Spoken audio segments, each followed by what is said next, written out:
신청서 받으면 7일 이내 검사 실시하고 합격한 건축물에 대해서만 사용 승인서를 내줘야 한다. 사실 건축공사가 전부 완료되고 이 사용 승인 받은 때만 이용할 수 있거든요. 그래서 지금까지 건축공사를 진행했던 건축주가 누구에게? 허가권자에게. 허가권자가 허가 내준 대로 공사 이루어졌는지 확인할 수 있을 겁니다.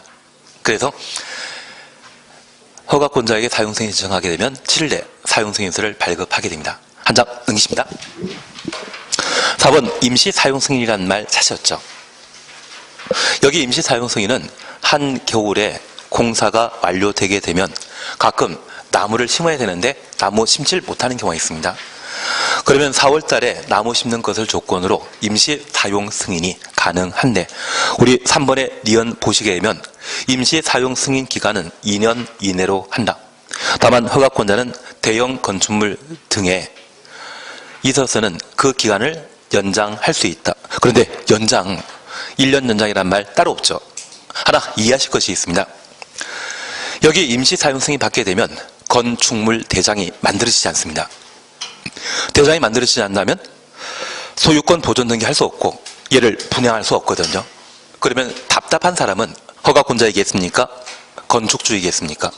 건축주입니다. 그래서 연장 기간을 따로 정해놓지 않고 네가 알아서 공사 다 끝나면 정식 사용 승인 받으라 그 이야기입니다. 그래서 기간에 관한 사항을 따로 정하지 않는 겁니다. 만약 시험에 임시 사용 기간은 2년인데 이래 1년 범위 내 기간 연장할 수 있다. 그런 이야기 드립니다. 연장 기간 따로 제한할 필요 없죠. 왜? 재산권 행사를 못하기 때문에. 취지 이해하시겠습니까? 이해만 되신다면 아무 문제 없을 것 같은데요. 그리고 옆에 페이지에 안전관리 예치금은 돈이죠. 돈 내는 자는 누구만 낸다? 민간만. 그리고 다음 페이지에 3번 안전영향평가에 대해서는 별표 되어 있지 않습니까? 그래서 이 안전영향평가는 바로 건축허가 신청과 관련된 사안으로 안전영향평가 대상을 박스에서 함께 보시며 초고층 건축물이거나 16층 이상이고 연면적 10만 제곱미터 이상의 건축물이 안전영향평가 대상이라는 것 확인해 놓습니다. 하나 질문이 있습니다. 50층짜리라고 하면 안전영향평가 대상이다? 맞습니다. 그리고 30층인데 높이가 200m라고 하면 안전영향평가 대상입니다. 그리고 30층인데 연면적이 높이가 160m라고 하면 안전영향평가 대상 아닙니다. 그런데 30층인데 연면적이 10만 제곱미터라고 하면 안전영향평가 대상이죠. 그래서 16층 이상으로서 연면적 10만 제곱미터 이상 그리고 초고층 건축물이 그에 해당하게 되는데 얘는 초고층 건축물이 아니기 때문에 안전영향평가 대상 아니라는 것을 확인해 놓습니다. 그리고 절차에 관한 사항을 함께 보십니다. 허가권자는 다음 건축물에 대해 건축허가하기 전에 건축허가 전 가로 돼 있습니다. 건축의 구조 안전과 인접대지 안전에 미치는 영향 등을 평가는 안전영향평가를 실시해야 한다. 기관은 위임받아 실시하는 기구이고요. 실제 하는 자는 누구이다? 허가권자라는 것 기억해 놓습니다. 그리고 옆에 페이지에 비용 부담과 관련되어 수익자 부담 원칙에 따라 의뢰한 자가 부담한다. 의뢰한 자 추천없습니다. 그러면 이 의뢰한 자는 허가권자이겠습니까? 건축주이겠습니까? 건축주가 된다는 것까지만 확인하시면 올해 시험 나올 거는 해결된 것 같은데요. 작년에 개정되었는데 작년 시험에 나오지 않고 우리 시험이 아닌 간평 시험에는 출제된 적이 있습니다. 그래서 우리 시험에도 충분히 출제할 수 있다는 것만 파악해 놓습니다. 시공 감리 지키십니다. 종합민원실 이런 거 보는 거 아닙니다. 그리고 496페이지에 건축물의 유지 관리 찾으셨죠. 우선 우리가 용어 정의에서 건축물의 유지 관리란 사용 승인 받은 때부터 멸실될 때까지 건축 소유자가 건축 법령에 따라 관리하는 것을 유지 관리라 했었습니다. 첫 번째 우리 봐주실 것은 바로 옆에 페이지에 정기 점검 및 수시 점검을 봐주십니다. 양가로 2번 잠깐 확인하십니다. 다음 하나에 해당되는 건축물의 소유자 관리자는 해당 건물의 사용 승일 기준으로 10년 지난 날부터 10년 동을 해놓습니다. 2년마다 한 번, 2년마다 한 번 가로 해놓습니다. 정기점검 실시하여야 한다. 1. 다중이용 건축물입니다. 우리 시험에는 다중이용 건축물만 자주 시험에 출제하기 때문에 그 용어만 파악하시고, 이번에 집합 건축물로서 연면적계가 3,000제곱미터 이상의 건축물이 정기점검 대상이라는 것 확인해 놓습니다. 한 장 넘기십니다. 3번 점검 대상 통지란 말 사실였죠.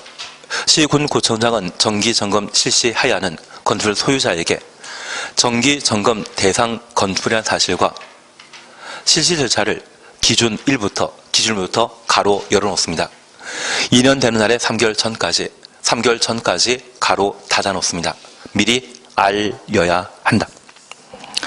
그리고 양가로 6번 보시게 되면 점검 결과에 대한 보고 조치 차시였죠. 정기 점검을 실시하셨을 때 점검 마친 날부터 30일 이내 추정했습니다. 시군구청장에게 결과 보고한다.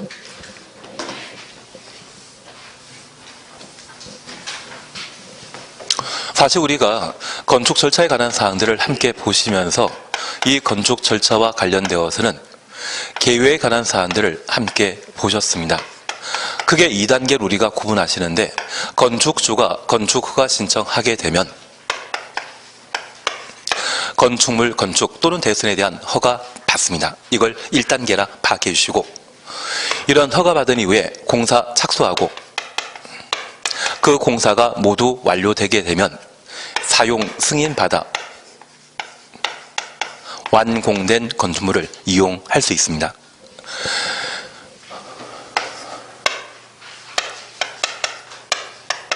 건축허가 신청과 관련되어서는 이미 보셨듯이 건축허가 신청 시에는 대지에 대한 소유권이나 사용권 확보해야 되는데, 분양 목적의 공동택의 경우는 반드시 소유권을 확보한 때 건축허가 받을 수 있다는 것 기억하시고, 공유관계가 인정되는 건축물이 천재지변으로 멸실되었을 때 새로 신축하거나 재축하고자 한다면 100% 동의가 불가능하기 때문에 공유자 총수의 80, 전체 지분의 80% 이상의 동의 얻게 되면 건축 허가 신청할 수 있고, 만약 이런 경우에는 매도 청구에 관한 문제가 발생한다는 것 기억해 놓습니다.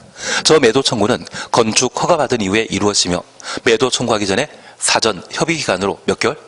3개월 이상 협의 절차 거친다라는 것 확인해 놓습니다. 그리고 두 번째, 안전영향평가와 관련되어 그 대상 절차에 관한 내용을 함께 보셨는데, 초고층 건축물과 16층 이상이고 연면적 10만 제곱미터 이상의 건축물이 그 대상이라는 것 확인하셨습니다. 다만 작년에 상도동 유치원 붕괴 사건을 보게 되면 안전영향평가 대상이 좀 더 확대돼야 된다는 것을 좀 느낄 수 있으실 겁니다. 그리고 안전영향평가는 허가 전에 이루어진다는 것을 기억하시고, 실시한 자는 허가권자, 비용 부담은 누가 부담한다? 의뢰한 자가 비용 부담한다. 만약 허가권자가 비용 부담한다고 하면 그 자체가 잘못된 겁니다. 그리고 두 번째, 건축 허가와 관련되어서는 허가권자에 관한 사항을 함께 보시면서, 예외적인 허가권자가 특광인데 그 예외가 인정되기 위해서는 장소가 특별시 광역시 아닐 것, 규모가 21층 이상이나 연면적 10만 제곱미터 이상일 것, 행위가 건축 행위만. 만약 대선 행위라고 하면 시군구청장이 건축 허가권자입니다. 그리고 연면적 10만 제곱미터 이상의 건축물이 공장 창고라고 하면 특광의 건축허가 대상에서 제외한다. 공장 창고는 규모에 관계없이 시군구청장이 건축 허가권자라는 것 기억해 주셔야 됩니다. 만약 이런 공장을 우리 남양주에 만들게 된다고 하면 그때는 도지사의 사전 승인 대상도 아니라는 것 잡아 주셔야 됩니다. 그리고 두 번째, 이러한 건축허가 대상은 건축물의 건축 대선이 건축허가 대상인데, 작은 건물에 대해서는 신고하고 건축 대수선 할 수 있습니다. 올해 시험에 나와야 되는 것은 대수선과 관련된 내용이 시험에 나와야 됩니다. 건축행위와 관련되어서는 작년에 시험에 냈기 때문에, 그래서 건축과 관련되어서는 우리 연면적 100제곱미터 이하의 건축물 건축은 장소가 어디건 관계없이 항상 신고 대상이었던 것 기억하시고, 관농자란 말 보게 되면 연면적 200제곱미터 미만이고 3층 미만, 그리고 지구 단위 계획구역은 제외한다. 다만 지구 단위 계획구역을 하시라도 기본형은 항상 건축 신고 대상이라는 것 기억하시고 우리 공장이라는 말도 기억하시며 높이 3m 범위 내 증축은 신고 대상이라는 것 보셨습니다. 그런데 우리가 기억하실 게 작은 건물의 대수는 신고하고 할 수 있는데 우리 건축법령상 작다고 하는 것은 연면적 200제곱미터 미만이고 3층 미만 건축물이 대손과 관련되어서는 작은 건물입니다. 9가지 대손에 대해서는 증설, 해체, 수선, 변경 모두 신고할 수 있는데 규모 큰 건축물 3층 이상이거나 연면적 200제곱미터 이상의 건축물은 원칙적으로 허가 대상이지만 6가지 수선 행위만 대손에 해당된다는 것 구분하십니다. 내력, 벽, 벽면적 30제곱미터 이상 수선 변경하는 것, 기둥, 보, 그리고 지붕틀 각각 3개 이상 수선하는 것, 주계단 등을 수선하는 것, 총 6가지만 건축 신고 대상입니다. 다가구 다세대의 경계벽 수선과 외벽 마감 재료 벽면적 3제곱미터 이상 수선하는 것은 허가 대상에 분류되는 것이지 신고 대상 아니라는 것 확인하셔야 됩니다. 이러한 대손을 하고자 한다고 하면 처리기간은 5일이라는 것, 그리고 1착이라는 말 기억하시면서 1년에 공사에 착수하지 않는다면 신고 효력은 없어진다. 통상 2착이죠. 3착은 공장이고 5착은 사업계획 승인이나 주민이 입안 제한한 지구 단위 계획, 그래서 2착이 기본이라는 것만 박혀놓습니다. 이런 게 쌓이고 쌓이시면 공법 문제가 쉽게 풀립니다. 그리고 이런 건축허가와 관련되어 공익에 저촉되는 경우라면 건축허가 등을 제한할 수 있는데 여기 건축허가 제한과 관련되어서는 허가권자의 상급 관청이 제한하는 것이거든요. 허가권자는 특광 시군 구청장입니다. 그 상급 관청은 국토교통부 장관, 그리고 원칙적인 허가권자는 시군 구청장이기 때문에 특별시장, 광역시장, 도지사가 건축허가 등을 제한할 수 있고 제한 기간은 2년, 1년 범위 내 기간 연장할 수 있습니다. 그리고 도지사 사전 승인 기억나시겠습니까? 우리 남양주에 21층 이상이거나 연면적 10만 제곱미터 이상의 건축물을 건축하는 때는 도지사의 승인 받아야 됩니다. 그런 건물을 대손하는 때는 승인 받을 필요 있다 없다? 없습니다. 공장 창고라면 승인 받을 필요 없다. 그리고 취소에 관한 내용을 함께 보시면서 강행 규정에 의한 필수적 취소는 몇 개? 4개입니다. 그리고 우리가 약속하시길 2, 3은 6이었습니다. 허가받고 2년에 공사에 착수하지 않거나 공장 3년 내 공사에 착수하지 아니한 경우 착공신고 전에 대지 소유권을 상실하고 6개월 경과하여 공사 착수가 불가능하게 되면 건축허가 취소하여야 한다.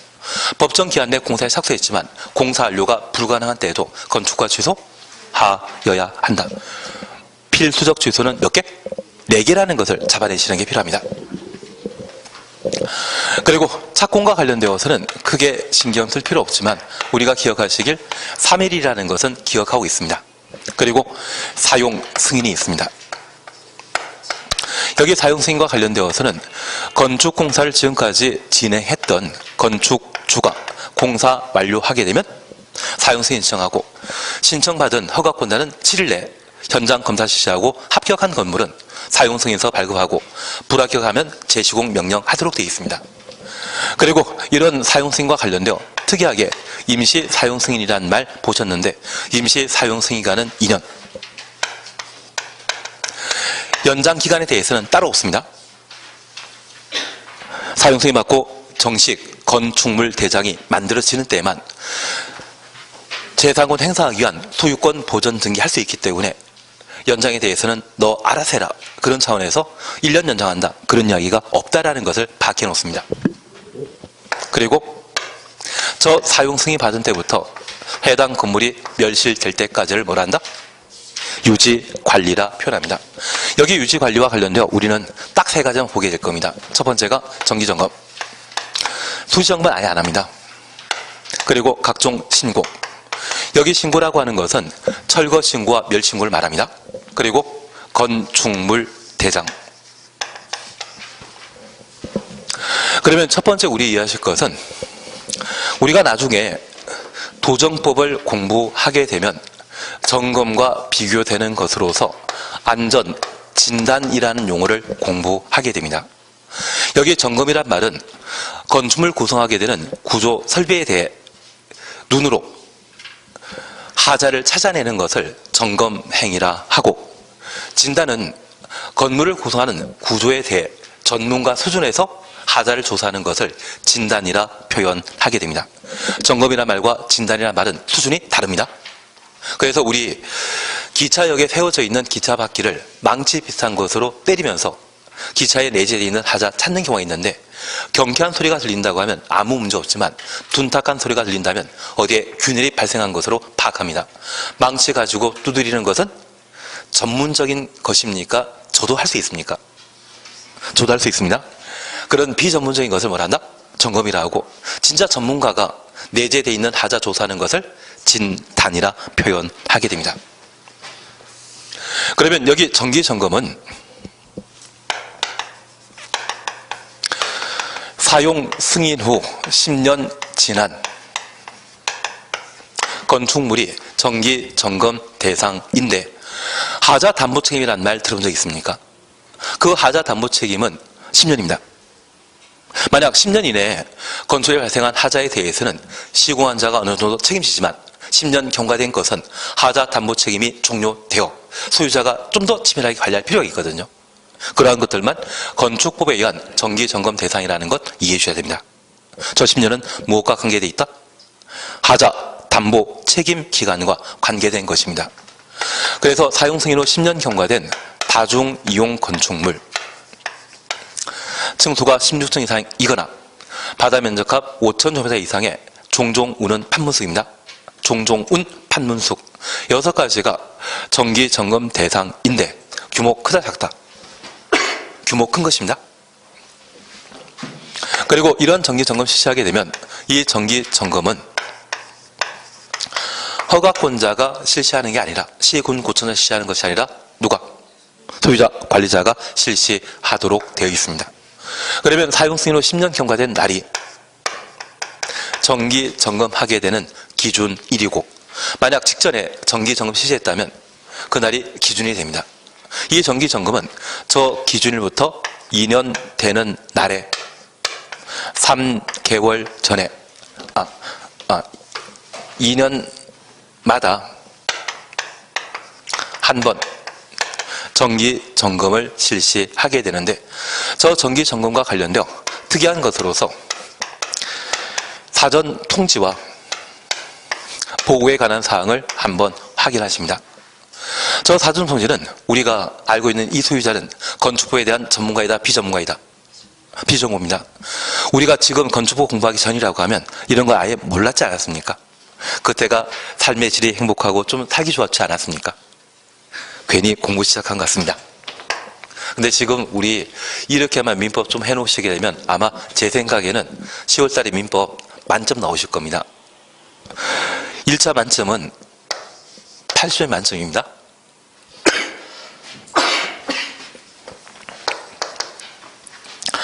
1차 80 나오고 하나 나오고 다른 하나가 40 나오게 되면 딱 평균에서 60인데, 얘가 90 나오고 얘가 30 나오게 되면 과락 때문에 불합격합니다. 그래서 80 넘는 점수는 어디 빌려줄 때도 없는 그런 점수가 되겠지만, 이렇게 민법 좀 해놓으시게 되면, 그리고 복습 잘하고 계시죠? 학원에서 공부하는 거나 또는 도서관 찾아서 공부하는 게 필요하십니다. 세법 선생님은 우리 대신 잘 놀아주고 있지 않으십니까? 노래방도 가시고 영화도 보시고 가요제도 가시고. 지난주에는 어디 갔다 왔던 이야기 안 하셨습니까? 참 열심히 분발해 주십니다. 그래서 이 정기점검 제도를 아예 모르기 때문에 허가권자 친절하게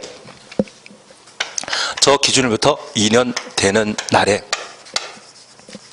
3개월 전에 정기점검 대상이라는 것을 미리 통지합니다. 그런데 우리 남자분들은 한 번씩 군대 갔다 오시는데, 그 군대 오라고 영장 날라오는 게 있거든요. 보통 한 달 전입니다.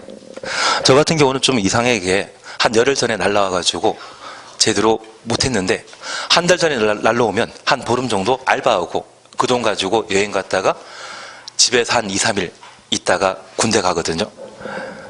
저는 불행했습니다. 그런데 대한민국에서 3개월 전에 미리 알려주는 유일한 것이 있다면 여기입니다. 영장도 한 달 전이거든요. 그리고 교육 대상자라는 것을 통지하는 것도 보통 14일 전에 이루어지게 되는, 10일 전에 이루어지게 되는데 여기만큼은 3개월 전에 통지합니다. 아주 신기한 절차이기 때문에 한번 확인해 주셔야 됩니다. 그리고 저 점검 마치게 되면 점검 마친 날부터 며칠? 30일 내 결과를 보고하도록 되어 있습니다. 그래서 정기점검 시험에 나오게 된다면 이게 기본이거든요. 이걸 토대로 해서 내용을 정리해 나가시는 게 필요합니다. 특히 정기점검하는 자는 허가권자 하는 것이 아니라 시군구청자 하는 것이 아니라 누가 한다? 소유자가 하는 겁니다. 그래서 소유자 잘 모를까봐 사전 통지한다라는 것을 꼭 한번 확인해 놓습니다. 그리고 두 번째입니다. 499페이지에는 철거신고와 멸실신고라는 말을 함께 볼 수 있습니다. 건축 허가 받거나 건축 신고한 건축물을 철거하는 자는 철거 예정일 3일 전까지 철거 예정일 3일 전 가로 해놓습니다. 철거는 의도적으로 건물을 훼손하는 것이죠. 의도가 가미되어 있기 때문에 그 예정일이라는 게 나올 수 있습니다. 3일 전에 한다라는 것 확인해 주셔야 됩니다. 그리고 2번입니다. 멸실신고입니다. 건축의 소유자 등은 건축이 재해로 멸실된 경우 30일 이내 신고하여야 한다. 30일 이내 사후 신고이죠. 예측하지 못하기 때문에 사후 신고 대상이라는 것 확인해 놓습니다. 우리 1980년대에 안 태어난 분도 계시겠지만 그 당시 물난리가 워낙 심해 잠실 장미아파트나 주공아파트 지금 재건축했는데요. 물에 잠긴 적이 있거든요. 그리고 2002년까지 그 잠실 일대는 비만 오면 잠기는 동네였습니다. 그래서 요즘 35층이나 50층으로 재건축하겠다고 하는 롯데백화점 건너편에 잠실 5단지 있거든요. 걔가 2002년도에는 2억이었습니다. 그리고 얘가 2018년도에는 물에 잠기지 않다 보니 18억이 되던데요. 그래서 1년에 1억씩 올라왔던 게 잠실 5단지가 되게 됩니다. 알았으면 미리 한번 투자할 만도 했었는데. 예, 그래서 가끔 이런 천재지변 등이 발생하게 되면 내가 살고 있는 집이 물에 둥둥 떠내려가는 경우가 있거든요.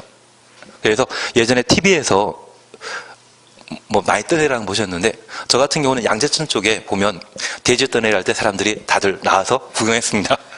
그냥 돼지 떠내려간다고 손가락질 했는데 소가 떠내려가니까 어르신들 한 3명이 내려가가지고 소를 잡아오시더라고요. 소는 비싸가지고 아마 그랬지 않았나 싶습니다. 그러면 이렇게 천재지변으로 예측하지 못한 재해가 발생하게 되면 미리 알고 신고할 수 있다 없다? 없습니다. 그래서 철거 신고의 경우는 철거 예정일 3일 전에 신고하도록 되어 있고 멸실 신고의 경우는 30일 이내 멸실 신고하도록 되어 있습니다. 근데 얘가 논란거리가 되는 건 다른 거 아닙니다. 멸신고와 관련되어서는 7년 전까지만 하더라도 멸실된 날부터 15일 내 신고하도록 되어 있었습니다. 그런데 내가 살고 있는 집이 물에 떠내려간 상태라고 하면 나는 제정신이겠습니까? 제정신이 아니겠습니까? 그런 상태라고 하면 지금 속초에 계신 분처럼 아마 임시 거주시설에 수용되어 있는 상태이거든요. 그리고 이때 멸실 신고하지 않았다고 과태료를 부과한 적이 있습니다. 이걸 바꿔달라고 열심히 노력했더니 20년 만에 법을 바꿨거든요. 15일에서 30일로. 그러면 30일 지나면 재정 차릴 수 있다? 아닌 것 같은데요. 그래서 이런 천재지변과 관련된 피해에 대해서는 현장 공무원이 진짜 발로 뛰어다니면서 그걸 파악해서 자체적으로 처리해야 되는 게 좀 합리적이지 않나 싶습니다. 철거 신고야 돈 벌겠다 하는 것이기 때문에 직접 신고하게 하지만 멸신고 같은 경우는 공무원 참 많지 않습니까? 올해도 많이 뽑던데요. 그래서 자제분이나 또는 지인들이 있으면 공무원 시험 준비하는 것도 하여튼 멸신고 그런 차원에서 이루어졌다 생각해 주십시오. 얘가 15일에 30일로 바뀌고 나니 철거신고도 3년 전까지만 하더라도 7일 전이었거든요. 얘들 형제이죠. 돌림자 같아야 되지 않겠습니까? 그래서 멸신고가 30일로 바뀌었기 때문에 철거신고도 7일 전에서 며칠로? 3일 전으로 개정된 겁니다. 취지는 이해되시겠습니까? 그리고 바로 한 장 넘기시면 건축물 대장 찾을 수 있습니다. 1번입니다. 시군 구청장 건축물의 소유, 이용, 유지 관리 상태를 확인하거나 건축 정책의 기초자료를 활용하기 위해 다음 하나에 해당되게 되면 건축물 대장 적어 보관하여야 한다. 옆에 페이지에 1번 찾으셨죠? 사용 승인서 내준 경우 줄만 쳐놓습니다. 사용 승인서 내준 경우 줄만 쳐놓습니다. 이런 경우에는 뭘 작성한다? 대장을. 그러면 이 대장 작성한 자는 경기도지사는 건축물 대장 작성한다, 안 한다? 안 합니다. 만약 시도지사, 특별시장, 광역시장, 도지사가 대장 작성한다라고 하면 무조건 틀린 것으로. 대장은 누가 작성한다? 시, 군, 구청장. 결국 이 사용승인과 관련된 내용으로 특히 유지관리 관할관청은 시, 군, 구청장이 관할관청이라는 걸 이해해 주셔야 됩니다. 대장 누가 만든다? 시, 군, 구청장. 그래서 대장에 적혀 있는 건물의 용도가 바뀌었다고 하면 시, 군, 구청장에게 알릴 필요 있죠. 하위 시설군으로 용도 변경하면 신고, 상위 시설군 용도 변경하면 허가. 같은 시설군 내 용도 변경이라면 기재사항 변경 신청. 상위 군으로 바뀌면 허가입니다. 하위 군으로 바뀌면 신고. 같은 시설군으로 용도 변경하면 건축물 대장, 기재사항 변경 신청 대상인데 그러한 모든 관할관청은 시, 군, 구청장이라는 것만 잠깐 확인해 놓습니다. 그래서 건축 허가 받은 때부터 사용 승인 받은 때까지 관할관청은 허가권자로서 특광 시, 군, 구청장이지만 사용 승인 이후 멸실될 때까지 관할관청은 시, 군, 구청장이 되게 됩니다. 그리고 504페이지 보십니다.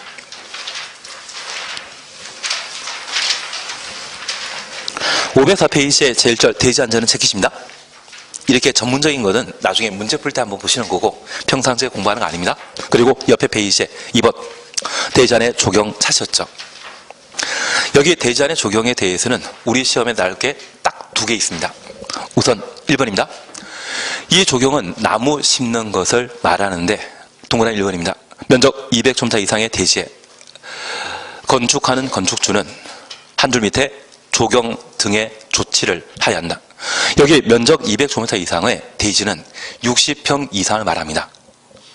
60평 이상인 땅에 건물 건축할 때는 뭐해라? 나무 심도록 되어 있습니다. 그런데 타워팰리스에 심어진 나무가, 소나무가 한 가루에 1억 2천이라더라고요. 그게 10그루 있습니다. 아마 다산 신도시에도 소나무 몇 천만 원짜리 있을 것 같은데요. 예. 하여튼 우린 그런 건 모르고 조경 대상은 면적 200제곱미터 이상의 대지에 건축하는 때는 나무 심도록 되어 있습니다. 이번 예외 찾았습니다. 다음 하나에 해당되는 건축물에 대해서는 조경 조치하지 아니할 수 있다. 박스에 2번, 3번 묶어놓습니다. 공장과 관련된 사항입니다. 그리고 8번 동그라미 놓습니다. 물류시설. 냉동 창고 보신 적 있으시죠? 그게 여기에 해당되게 됩니다. 그러면 우리가 잠깐 이해하실 것으로 저 공장 중에 작은 공장은 경제적 부담이 되는 조경 의무를 면제시킬만 하죠. 그래서 이 공장과 관련되어 면적 5,000제곱미터 미만의 대지에 건축하는 공장이라면 조경 의무 생략하고 연 면적 합계가 1,500제곱미터 미만일 때 조경 의무 생략합니다. 그래서 우리 시험에는 막말로 5,000, 1,500 빈칸 만들어 놓고 그에 적합한 숫자 짝 지어진 것을 찾으라고 시험에 내는 경우가 있습니다. 얘는 열심히 해야 됩니다. 그리고 두 번째입니다. 8번 보시면 연 면적 합계가 1,500제곱미터 미만의 물류시설. 다만 주거적, 상업적 추천없습니다. 건축하는 것은 제외한다. 그러면 우리가 잠깐 이해하실 것으로 얘만 보고 오늘 끝내실 겁니다. 여기 조경과 관련되어 조경 대상을 함께 보셨고 조경 의무가 생략, 면제되는 것을 보셨는데 일반 건물과 공장은 같이 대우한다? 차등적으로 대우한다. 차등입니다. 차별은 평등에 위반된 것이고요. 차등은 가능합니다. 그리고 일자리 장점과 관련된 물류시설, 냉동창고와 관련되어서도 차등적으로 적용하게 되는데 이 공장과 관련되어서는 1,500이라는 것과 5,000 기억하는 것, 물류시설과 관련되어서는 1,500제곱미터 미만인 때 조경 의무를 생략하도록 되어 있습니다. 그런데 우리가 알고 있는 이 조경은 나를 위한 것입니까? 남에게 보여주기 위한 것입니까? 남에게 보여주기 위한 것입니다. 그러면 이러한 물류시설을 주거지역이나 상업지역에 건축하게 되면 지나다니는 사람 참 많죠.